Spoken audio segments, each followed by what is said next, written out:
आलता तर का मू तर दिसू दे. तर गाईस आता आम्ही चाललो बुद्ध पार्कला. तिथे आहे खूप मोठा डीजे सेटअप. तर चला बघूया. तर चला लवकर लवकर जाऊया आणि सेटअप कसा आहे ते बघूया. तर आम्ही आले होतो इकडे बघा, की किती सुंदर यांनी किती छान इकडे सर्व सजवलेलं आहे आणि इथे किती मोठी गर्दी आहे. कॅमेऱ्यामध्ये बरोबर दिसत नाहीये पण इथे खूप लोक येणं जाणं करत होते.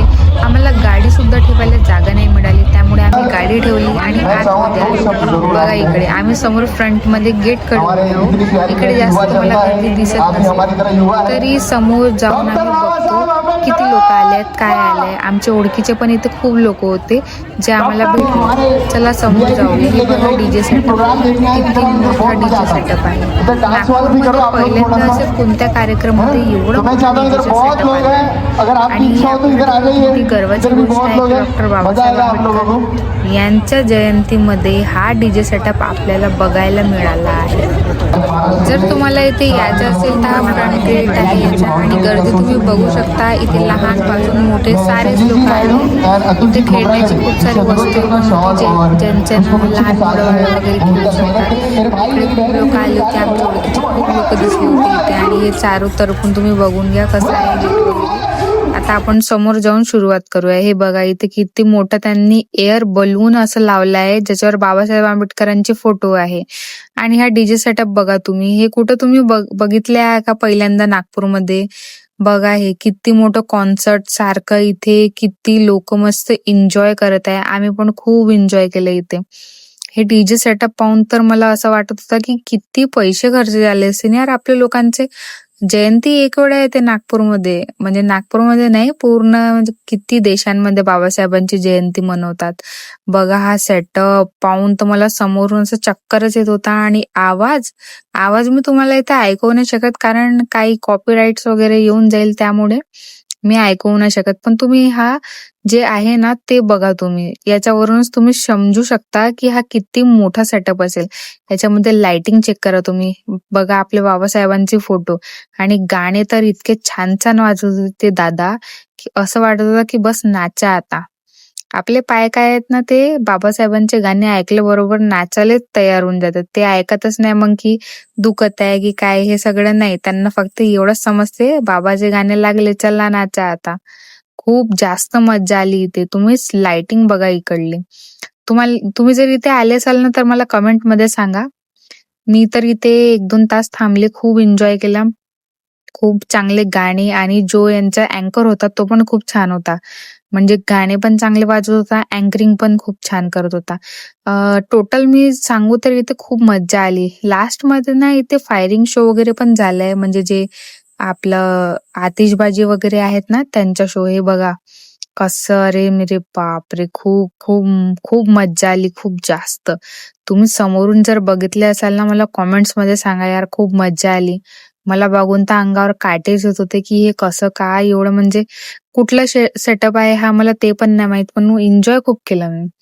तुम्हाला जर माहित असेल तर मला कमेंट मध्ये सांगा की हा सेटअप आला कुठून नागपूरमध्ये. पहिल्यांदा म्हणजे असं कोणत्या जयंतीमध्ये मी बघितलं नाहीये. आपले लोक किती श्रीमंत आहेत ना, किती खर्च करतात आपल्या बाबासाहेबांच्या जयंतीमध्ये. आणि केलीच पाहिजे कारण आपल्या बाबांचे इतके उपकार आहे आपल्यावर, हे तर काहीच नाही त्यांच्या समोर. जे आपण करत आहोत आता हे म्हणजे काहीच नाहीये. त्यांच्या नखाबरोबर पण आपण काही करत नाही त्यांच्यासाठी, जितकं त्यांना आपल्यासाठी केलंय. बघा इकडे खूप गर्दी होती आणि खूप लोक होते. असं नाही की फक्त आपले समाजाचे लोक होते इकडे, वेगवेगळे समाजाचे खूप सारे लोक होते आणि सर्व एन्जॉय करत होते. कारण इथे फक्त ते बाबासाहेबांचे गाणे नाही तर मिक्स म्हणजे जे बॉलिवूड सॉंग्स होते ते वाजवत होता. त्यामुळे सगळेच एन्जॉय करत होते. आणि बाबासाहेब फक्त आपले नाही, ते सर्व भारतांचे आहेत. तर सर्वांनीच त्यांचा आदर सन्मान केला पाहिजे मला असं वाटते. तुम्हाला काय वाटतं तुम्ही कॉमेंट्स मध्ये सांगू शकता मला. बघा हे म्हणजे डीजे सेटअप तुम्ही बघा, हे किती लाइटिंग्स आहे बारीक बारीक इथे. म्हणजे यांना तयार करायला यांना किती वेळ लागला असेल आणि मग याला उद्या सकाळी यांना पूर्ण काढून जायचं पण आहे. चांगला सेटअप होता बघा इकडे. मला तर हा एअर बलून खूप आवडला. किती लंबा मोठा धागा आणि ते वरती एक नंबर. आणि आसमान पण आज इतका सही दिसत होता ना लाइटिंग मुळे, खूप भारी. मज्जाच येऊन गेली यार बघून. आणि हे आपलं राष्ट्रीय सॉन्ग सुरू होता. त्यामध्ये पण सर्व उभे होते, एन्जॉय करत होते. लहान मुलं, बाळं, एजेड लोक, खूप सारे लोक इथे होते आणि सर्व एन्जॉय करत होते. असं कोणतं कोणी होतं नाही ज्याला हे बोर वाटत होता. आम्ही तर इथे 1-2 तास उभे होतो. तसंही म्हणजे आम्हाला लोकेशन पण माहित नव्हती. मी इथे आली आहे खूपदा, पण मला माहित नव्हतं की हाच पार्क आहे तो. लाइटिंग्स बघा यार तुम्ही. जर तुम्ही इथे खरंच समोरून जर तुम्ही बघितलं राहिलं असतं ना, तुम्ही पण फॅन झाले असता. हा एअर बलून यार मला खूपच जास्त आवडला. बघा आपला झेंडा इथं लागलाय. हा आपला दुसरा झेंडा. खूप मज्जा आली. असेच म्हणजे कार्यक्रम आपल्या नागपूरमध्ये झाले पाहिजे. आणि तुम्ही मला नेक्स्ट कार्यक्रम कधी आहे, कुठं आहे ते पण तुम्ही मला कमेंट्समध्ये सांगू शकता. व्हिडिओ जर तुम्हाला आवडलं असेल तर याला लाईक करून मला फॉलो करा. असेच व्हिडिओ मी तुम्हाला प्रोव्हाइड करेल. तर भेटू आपण नेक्स्ट व्हिडिओमध्ये. जय भीम मित्रांनो. आणि आपला लक्ष ठेवा आणि हा व्हिडिओ बघून लोकांना शेअर करा जे इथे जाऊ नाही शकले. चला भेटूया मग नेक्स्ट व्हिडिओमध्ये. तेव्हापर्यंत टाटा, बाय बाय आणि आपलं लक्ष ठेवा आणि सगळ्यांना सांगा जय भीम बोलायला. जय भीम, नमो बुद्धाय. चला बाय.